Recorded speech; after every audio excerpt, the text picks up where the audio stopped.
Well, if you are young and healthy, you probably don't worry too much about the cost of health care. But new health care reform, some say, may have you looking at things very differently.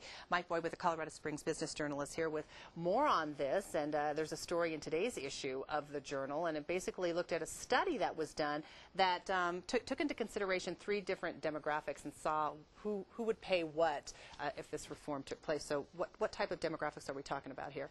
Anthem Blue Cross Blue Shield looked at a 25-year-old single man, a family with 2 children, and an older couple, 60 years old, who have health problems. Okay, so what did they find in terms of who's going to pay most in premiums? If you believe their study, and of course all the studies that are coming out right now have supporters and critics, they say that the healthy 25-year-old man is going to pay about 140% more in health care premiums than he does right now. 140% more. Why? I mean, that just, a lot of people are saying, I'm healthy.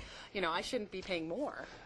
Right now, if you're healthy, you generally get a discount on your health insurance. What the plans are trying to do is they're trying to spread the cost of health care more evenly to everyone, and that means that the young and the healthy who right now aren't paying very much because they're not using very much are probably going to see an increase as that cost is spread among more people. So who's going to see the most savings then? The only people, according to the study, that would see the savings would be the unhealthy 60-year-old couple.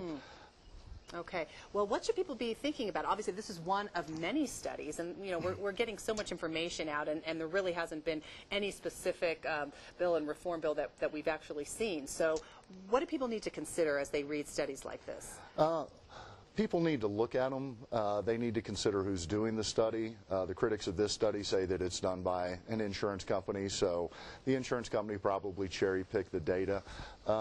We know that some type of health reform is going to happen, and probably the costs are going to be spread among more people, especially when you get more people who are going to be insured, because most of the bills say that everyone has to have health care insurance.